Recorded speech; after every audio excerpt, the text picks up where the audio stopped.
Well, thank you very much. It's certainly an honor to be here, and I'm looking at what I consider to be a outstanding session with some very interesting topics here. By way of disclosure, besides my relationships, I have to admit that the United States has no approved, FDA-approved bifurcation devices. So I'm going to put this together from what I would consider to be my perspective as an interventional cardiologist looking at diagonal disease for a while and trying to understand what role this would have in our treatment of these patients. So I want to start with a case. It's going to look a little bit like what you just saw. This is a 55-year-old male, hypertension, hypercholesterolemia, type 2 diabetes, presented with unstable angina, negative biomarkers, had a anterior distribution abnormality, and catheterization showed a dominant circumflex and bifurcation LAD, diagonal disease, with preserved LV function. And here you can see we have a Medina 111, and this is I guess the grounds at which we're finding ourselves working in the cath lab frequently and trying to decide what the best therapy is. And I'm going to leave you here with this, and we'll come back to the case and show you what we did at the end of this. So by way of introducing where we are in terms of the thought process, at least in the United States, is that based on data such as this, which is patient-leveled pooled analysis of the Nordic and British bifurcation studies, you can see under almost all circumstances that looking at any of the metrics, whether or not it's TLR, TVR, or MACE, it actually favored a simple approach, meaning provisional stenting and two-stenting technique, only if there were some issues that precluded a provisional approach.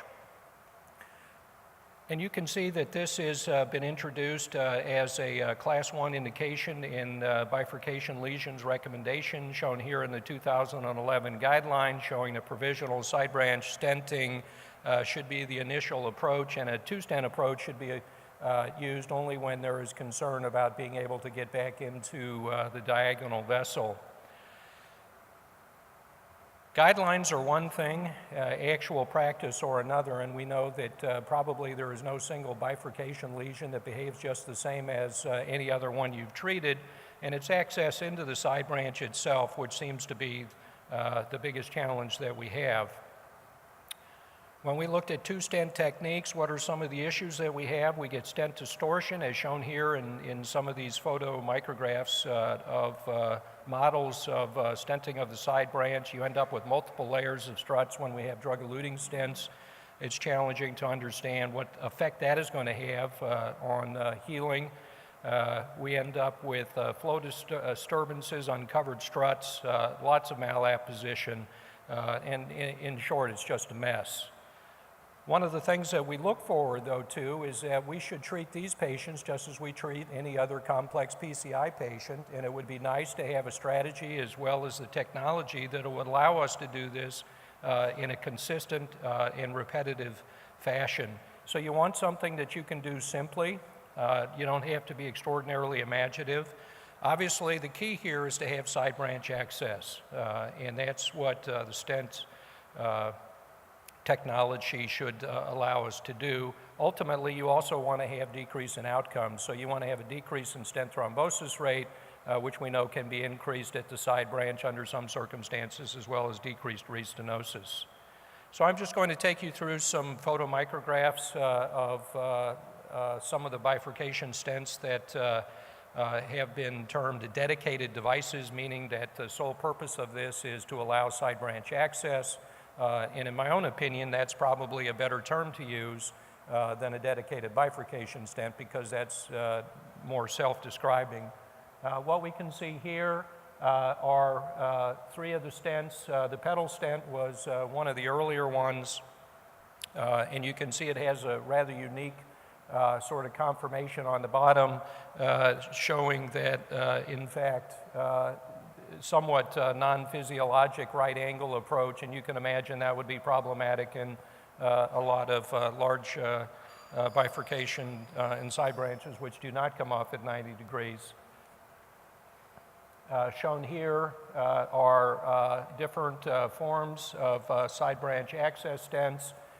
You can see on the upper right, the Frontier, which had probably undergone the greatest evolution in clinical trial work, is really designed to create a carina which allows side branch access without really intending to treat the side branch fully. And as we can see in the case that we just saw, oftentimes there may be disease simply beyond the ostium, in which case you're going to have an additional stent anyway.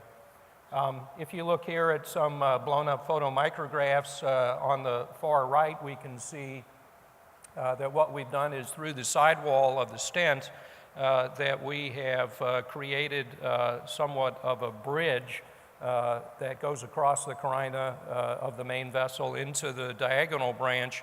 And I want you to remember this image because I think this is the key one that tells us that with today's provisional stenting techniques, this in fact may be what we're achieving with a single stent without having a dedicated stent to do that. We have other stents which have had somewhat of a unique approach here. On the upper left, we can see the DVAC stent, which was designed to sit at the carina, again, without treating either one of the two main vessels, but recognizing the importance of having to treat into the branch vessel and allowing access simultaneous to both of those. And then finally on the bottom, and I'll show just a couple more images of this, we have the Triton stent, which is probably the most advanced in terms of clinical trial. And I'll just talk about this as we see a flow model. I don't know about you all, but I always like seeing models and things moving around, and kind of helps illustrate the point better than me standing up here and trying to describe it. But what you can see is that the device hinges on having a sleeve of a bare metal stent into the diagonal branch, and then minimal scaffolding as you come back into the main vessel. And the concept here is that we want to start with the diagonal or the branch vessel first, securing access into that vessel, and then allowing us from there to use this as a platform which, as I had said earlier, can simply be used depending on what kind of further anatomy that you have. They're going to take this out in just a second and show you in this model what a final version might look like. I think one of the things that's helped us understand bifurcation treatment is that when we see these models and we see some of the benchtop, we really have a great idea what it means, for example, not to perform a final kiss and what it looks like if we just do one simple balloon dilation. So there we have that now with the Triton dedicated stent itself on the left, and then the stenting of the main vessel on top of it.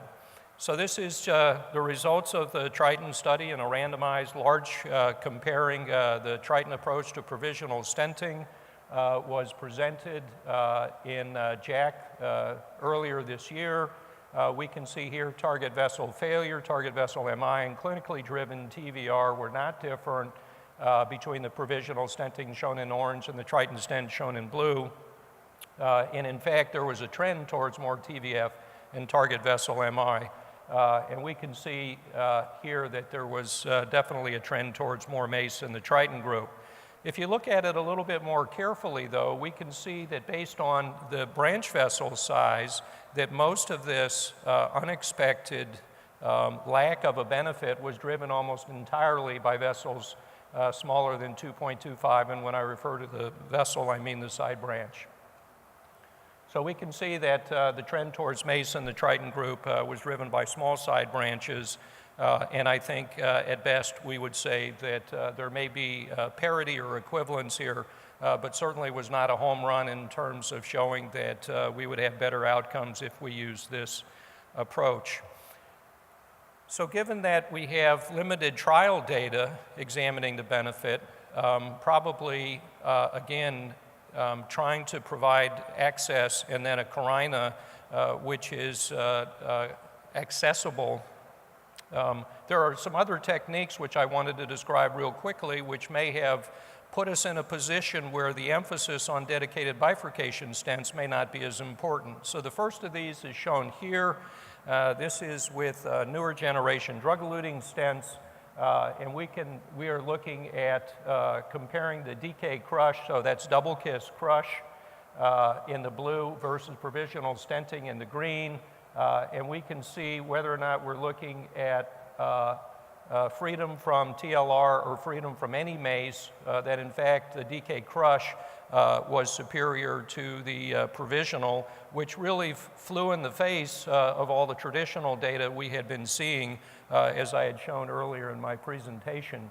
So all of the metrics that you might want to look at all of a sudden seem to be better with a two-stent approach as opposed to a single stent approach. One of the other techniques I think that we've learned, and again I reminded you of that image that I think is very important in your mind, which if you look at the POT technique, the proximal optimization technique, you can see it's really designed to achieve the same thing. So in the main branch, taking a large diameter, small length balloon and post-dilating the stent across the origin of the diagonal, in fact, makes it easier for you to actually access the side branch, and at the same time creates a favorable entry into that side branch, very much like the Frontier side branch access stent. We've all been intrigued by perhaps an approach of provisional side branch stenting with some form of suppression of restenosis. Of course, we knew brachytherapy was one of the initial approaches, and since that fell out of favor, drug-eluting balloons have been on the rise. They're leading in the periphery, but perhaps not in the coronaries. So this is a clinical trial that was published last month, which is the Babylon trial, looking at the use of a drug-eluting balloon versus provisional stenting. And unfortunately, as you can see here, whether or not you look at TVR or TLR, all of the rates were higher in the drug-eluting balloon sidearm. So I think at this point in time, we'd have to say the drug-coated balloon is not ready for prime time. So let's go back to our case. We were one of the centers in the United States that were part of the Triton clinical trial, so I actually have a case from our lab where we did use a dedicated device, and I'll just take you through the steps here. If you remember, this was Medina 111. Here we have wires in both the LAD and the diagonal. We're pre-dilating, and in both here, this was a sequential pre-dilatation approach as used by this operator. Here we have the Triton 2.5 referring to the diameter in the side branch, a 3.5 in the proximal vessel, and you can see all the markers that are necessary so that you can align the dedicated sleeve of the stent into the diagonal, as well as the scaffolding across the diagonal into the main branch. Here the stent has been deployed, and you can see the really reasonable result in the diagonal. That was post-dilated with a 325 balloon across the diagonal, and then a 3.5 into the proximal LAD. Here we have stenting of the LAD with a 3.5 by 23 Zions V, and then post-dilated to a 3.75 by 20 balloon. And obviously, with the Triton stent now in place, we have access to the diagonal branch, which is fairly sizable, and there's going to be a final kiss here, and then we'll see the final result momentarily. So perhaps not a perfect result, but knowing how difficult it can be to treat Medina 111 in the LAD and diagonal, I think very acceptable. I thought these were kind of interesting because part of the clinical trial we had to do intracoronary ultrasound at various steps here, and I think the one image that's perhaps compelling is the upper right, where we look at the carina, and we can see, as opposed to perhaps a provisional side branch stenting, what if you do the same image, we have a very nice large area that easily could be re-engaged if needed in the event that a future problem arises, such as restenosis. So in trying to answer the question, are dedicated bifurcation stents ready for prime time? I'd have to say first that there are newer techniques such as the DK crush and pot, which make side branch much easier than it had been in the past. And perhaps because of this, a dedicated stent may not have the same compelling importance that it once did. Second, the Triton study results are really not compelling that dedicated side branch devices are superior to provisional stenting, and I think is really somewhat putting a hold on the rush for enthusiasm for these kind of devices. What I do think, though, is that they definitely will have a role in niche therapy in certain patients where the angle, the size are so important to the patient's well-being that having access is going to be of preeminent importance, and these devices certainly can provide that. So thank you very much.